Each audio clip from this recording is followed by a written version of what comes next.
خطے میں کشیدگی کا طوفان پھر سے ابھر رہا ہے اور یہ کشیدگی ایران اور امریکہ کے درمیان بڑھتی ہوئی بد اعتمادی کا نتیجہ ہے۔ گو کہ دونوں فریقین بظاہر کسی نہ کسی معاہدے تک پہنچنے کی خواہش ظاہر کر رہے ہیں، لیکن زمینی حقائق اس کے برعکس دکھائی دیتے ہیں، کیونکہ مذاکراتی عمل جاری ہونے کے باوجود ایران اور امریکہ کے ایک دوسرے پر حملے ایک نئی تشویش کو جنم دے رہا ہے۔ جیسا کہ آج بھی امریکہ اور ایران کے درمیان براہ راست عسکری تناؤ میں اضافہ دیکھنے میں آیا ہے۔ امریکی فورسز کی جانب سے ایرانی جزیرے قشم میں ایک فوجی تنصیب کو نشانہ بنایا گیا ہے، جبکہ جواب میں پاسداران انقلاب نے امریکی 5th fleet headquarter, air base, بحری جہازوں اور ہیلی کاپٹرز پر میزائلز اور ڈرون داغے ہیں۔ دوسری جانب سینٹ کام نے دعویٰ کیا ہے کہ ایرانی حملوں کا بڑا حصہ ناکام بنا دیا گیا ہے۔ سینٹ کام کے مطابق کویت کی جانب سے داغے گئے 2 میزائلز راستے میں گر گئے، جبکہ بحرین کی جانب فائر کیے گئے 3 میزائلز امریکی اور جو بحرینی دفاعی نظام ہے اس نے مار گرائے۔ اب یہ تمام واقعات اس حقیقت کی جانب نشاندہی کرتے ہیں کہ گو کے سفارتی دروازے بند نہیں ہوئے، لیکن میدان عمل میں دونوں ممالک ایک دوسرے پر دباؤ بڑھانے کی پالیسی اختیار کیے ہوئے ہیں۔ اگر ان امریکی حملوں کے مقاصد کا جائزہ لیا جائے تو واضح ہوتا ہے کہ واشنگٹن ایران کو یہ پیغام دینا چاہتا ہے کہ خطے میں امریکی مفادات، فوجی تنصیبات اور بحری راستوں کو چیلنج کرنے کی کوئی بھی جو کوشش ہے وہ برداشت نہیں کی جائے گی۔ امریکہ سمجھتا ہے کہ اگر وہ ایرانی سرگرمیوں کے جواب میں سخت رد عمل نہ دے تو اس کے اتحادیوں خصوصاً خلیجی ممالک اور اسرائیل کے اندر یہ تاثر پیدا ہو سکتا ہے کہ امریکہ خطے میں اپنی روایتی طاقت کھو رہا ہے۔ دوسری جانب ایران کے جوابی حملوں کا مقصد بھی صرف عسکری رد عمل نہیں بلکہ ایک سیاسی پیغام دینا ہے۔ تہران یہ ظاہر کرنا چاہتا ہے کہ وہ امریکی دباؤ کے سامنے جھکنے کے لیے تیار نہیں ہے، اور اگر اس کی تنصیبات یا مفادات کو نشانہ بنایا گیا تو وہ بھی امریکی مفادات کو نشانہ بنا سکتا ہے، نقصان پہنچانے کی صلاحیت بھی رکھتا ہے۔ در حقیقت یہ حملے مذاکراتی میز پر بہتر پوزیشن حاصل کرنے کی ایک حکمت عملی بھی سمجھے جا سکتے ہیں، جہاں دونوں فریقین طاقت کا مظاہرہ کر کے اپنے موقف کو مضبوط بنانا چاہتے ہیں۔ بہرحال اسی کشیدہ صورتحال کے دوران ایران نے اپنی سفارتی سرگرمیوں میں نمایاں تیزی پیدا کر دی ہے۔ ایرانی وزیر خارجہ عباس عراقچی نے فرانس، بیلجیم، ترکیہ، قطر، مصر اور سعودی عرب کے وزرائے خارجہ سے ٹیلی فونک رابطے کیے ہیں۔ ان رابطوں میں خطے کی مجموعی صورتحال، امریکہ کے ساتھ جاری مذاکرات اور ممکنہ سفارتی راستوں پر تبادلہ خیال کیا گیا۔ خصوصاً سعودی وزیر خارجہ کے ساتھ گفتگو میں علاقائی پیش رفت اور کشیدگی میں کمی کے امکانات کا جائزہ لیا گیا ہے۔ عباس عراقچی کے ان رابطوں کا بنیادی مقصد عالمی اور علاقائی حمایت حاصل کرنا ہے۔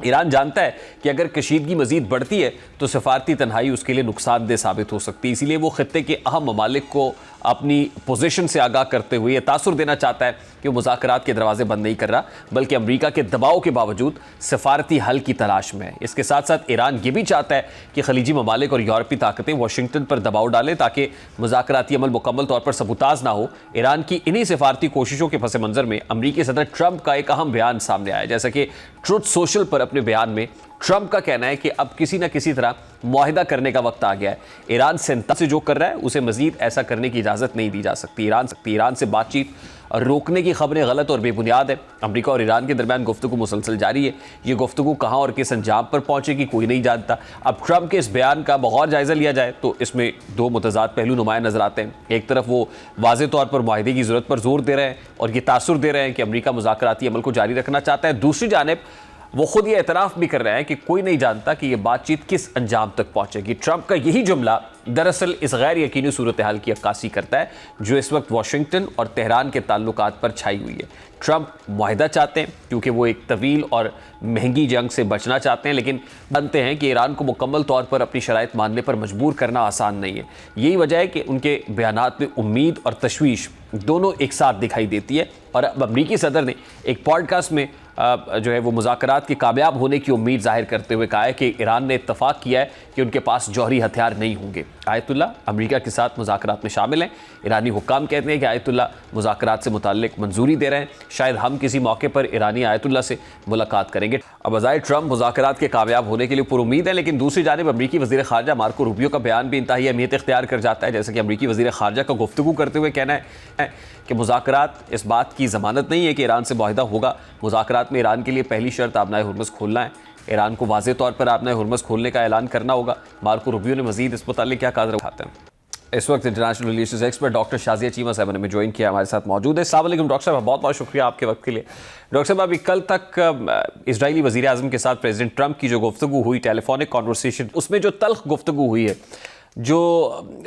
رپورٹڈلی جو تلخ جملوں کا جو پریزیڈنٹ ٹرمپ نے اب ایون نیتن یاہو کو پاگل بھی قرار دیا رپورٹڈلی، ایک طرف تو وہ ہے ظاہر ہے، اور دوسری طرف امریکہ خود پریکٹیکلی جب اٹیکس کر رہا ہوگا اور ایران کے ساتھ جو ہے میدان جنگ کے اندر بھی بڑا پرو ایکٹیو نظر آئے گا، تو کیا سمجھا جائے؟ کل تک تو اس سے یہ تاثر مل رہا تھا پریزیڈنٹ ٹرمپ یہ چاہتے ہیں کہ وہ اسرائیل کو روکیں، جو اسپوائلر کا رول پلے کر رہا ہے اور الٹیمیٹلی ایگریمنٹ ہو، لیکن اب خود امریکہ وہی کوششیں کر رہا ہے، تو کیا خود ہی مذاکرات کو ثبوتاز کرنے کی ایک کوشش ہے، یا پھر یہ روایتی طور پر مزاحمت ہوگی تو مفاہمت ہوگی والا پرنسپل ہے اور مذاکرات کی میز پر اچیو کرنے کی کوشش ہے؟ یہ دیکھیں، یہ جتنا آپ کا پریمبل جو تھا بہت اچھا آپ نے جس طرح بیان کیا، یہ سارے کا سارا کیا ہے کہ امریکہ کیا کہہ رہا ہے، امریکہ کیا کرنا چاہتا ہے، اور دوسری پارٹی جو ہے وہ علی الاعلان یہ کہہ رہی ہے کہ جی ہم تو نہ کوئی مذاکرات کرنا چاہتے ہیں، ہماری طرف سے آپ سیز فائر کو بھی بالکل بند سمجھیں، لیبنان پہ حملے بند کریں۔ آپ نے جب داہیہ کو وکیٹ کرنے کی بات کی ہے تو اس کے چند ہی لمحوں بعد ایران نے کہا کہ جی ہم اسرائیل پہ حملہ کرنے لگے ہیں، آپ اسرائیل کو وکیٹ کر دیں، اور پھر اس کے بعد جو ہے بیروت پہ جو مزید اٹیک ہیں وہ وقتی طور پہ تھم گئے ہیں۔ تو یہ سب کچھ وہی ہے، یہ وہی ہے کہ سوال بھی ان کا ہے، جواب بھی ان کا ہے، کہ ہمیں ایران سے نیوکلیئر ڈیل چاہیے، ایران کہہ رہا ہے مجھے نیوکلیئر ڈیل نہیں چاہیے، وغیرہ وغیرہ۔ ان کی کسی بات کا کوئی سر پیر نہیں ہے، اور اب تو ہم تھک گئے ہیں ان کی باتوں کے اندر بے تکی باتوں میں سر پیر ڈھونڈتے ڈھونڈتے۔ مارکو روبیو صبح فرماتے ہیں کہ جی لیبنان میں جو اسرائیل کر رہا ہے وہ اکیلا تو نہیں کر سکتا، وہ گرین لائٹ ہم نہیں کریں گے تو اس کے پاس کیا کیپیسٹی ہے۔ پھر جناب ایکسیوس جو کہ اسرائیل کا ماؤتھ پیس ہے اور صرف نیریٹو بلڈنگ کا کام کرتا ہے، وہ ایسے کوئی کان رکھ کے بیٹھے ہوئے تھے کہ ٹرمپ کی گفتگو جو ہے وہ کوئی انٹیلیجنس ان کے پاس نہیں ہے، کوئی کمرے میں ایون کوئی نارمل ہیومن گریڈ کی ہمارے اور آپ کے لیول کی بھی پرائیویسی نہیں ہے کہ کسی نے لفظ بہ لفظ سنا، اخبار میں رپورٹ کیا، ایف ورڈز تک جو ہے بتائے، اور انہوں نے اس کو چھاپ دیا، اور ہم سب نے کہا کہ جی واہ بھائی واہ، ٹرمپ نے تو بہت ہی جھاڑ دیا۔ صبح ان کا جو ہے وہ سیکرٹری آف اسٹیٹ کہہ رہا ہے کہ جی ہم شامل ہیں، جب ایران کہتا ہے کہ ہم اٹیک کر دیں گے تو ٹرمپ جو ہیں وہ بہت بری طرح سے جو ہے وہ لان تان شروع کر دیتے ہیں نیتن یاہو کو۔ اب ہمیں نہیں پتا اس کے اندر گیم کیا ہے، یا یہ کہ پتا ہے کہ گیم کیا ہے، کہ ایک ونڈو آف اپرچونٹی ہے، تم ادھر سے بھی بفر زون اپنا بنا لو، بنا سکتے ہو کہ نہیں۔ لیکن جب شدید وہاں سے ریٹیلیشن سامنے آئی اور لیول کرتے ہوئے یہ 3 کرسچن گاؤں کو جب یہ لتانی کے پاس پہنچے ہیں اور انہوں نے کہا جی کہ بیروت میں آپ داہیہ کا ایریا جو کہ ہیویلی پاپولیٹڈ ہے، سب سے پہلے آپ اس کو آپ وہاں سے خالی کریں۔ لوگ وہاں سے نکلنا شروع ہوئے تو ایران نے اس پہ ریئیکٹ کیا، اور ایران کا ریئیکشن دیکھ کر ان سب کو خیال آ گیا کہ او ہو، نیتن یاہو تو اکیلا جو کچھ ہے وہ کر رہا ہے۔ تو یہ گڈ کاپ بیڈ کاپ پتہ نہیں کس کو دکھا رہے ہیں۔ یہ جس ڈیل کی بات کرتے ہیں، ایران نے 2 ٹوک الفاظ میں کہہ دیا ہے کہ وہ سب سے آخر میں بات ہوگی۔ ہمارے پوائنٹرز میں سب سے پہلے لیبنان ہے، پھر ہمارے فروزن ایسٹس ہیں، پھر ہم اسٹیٹ آف ہرمز جو کہ کبھی اب پہلے کی طرح فری نہیں ہوگی، ہم اس پہ بات کریں گے۔ اور ابھی اب عباس اراچی کے وزٹس کا ذکر کر رہے ہیں، تو ان کی وزٹ بھی اسٹیٹ آف ہرمز کے آپریشنل میکانزم کے اوپر ہے، کیونکہ اب بالکل درست فرما رہے تھے کہ وہ اپنے آپ کو ڈپلومیٹک آئسولیشن میں مزید نہیں ڈالنا چاہتے۔ وہ تمام ملکوں سے یہ بات کرنے کے لیے جو ہے وہ بالکل تیار ہیں کہ ان کی کیا رائے ہے اسٹیٹ آف ہرمز کے اوپر، اگر ان کی پروٹیکشن کو گارنٹی کیا جائے، ریٹیفائی کیا جائے ایرانین پارلیمنٹ سے، انشور کیا جائے، تو کیا وہ وہاں پہ ان کی سروسز کے لیے کوئی فی وغیرہ دینے کے لیے تیار ہوں گے، تاکہ یہ قصہ ہمیشہ کے لیے ختم کیا جائے۔ اور میری فیلنگ یہ کہتی ہے کہ یورپینز جو ہیں وہ ان کو گرین سگنل دے دیں گے، پبلکلی اس کو ریٹورک بنانے سے روکتے ہوئے گرین سگنلنگ کر دیں گے۔ تو اب صورتحال یہ ہے کہ ایران نے جو بھی ایک ڈرافٹ دیا ہے، جس کی ری پیکیجنگ کر کے پاکستان نے اتنی محنت سے وہ لے کے آئے، فیلڈ مارشل گئے ہوئے تھے، محسن نقوی وہاں پہ تھے ایران میں، تو وہ کیا ری پیکیجنگ ہی ہو رہی تھی، اور اس وکٹری کو کوئی ایسا تاج تو ان کے سر پہ پہنایا نہیں جا سکتا۔ تو اس تحریر میں باقاعدہ شامل ہے کہ جی state of Hormuz for the unlimited time جو ہے، فار دا ٹائم بینگ وہ اوپن ہے، اور ساتھ میں نیوکلیئر پروگرام تو ہماری کبھی ایمبیشن ہی نہیں رہی۔ تو آپ یہ دونوں چیزیں ایز اے وکٹری پوائنٹ لے جائیے اور جا کر اپنی پاپولیشن کو بتائیے کہ ہم جیت کے آ گئے ہیں۔ آپ کو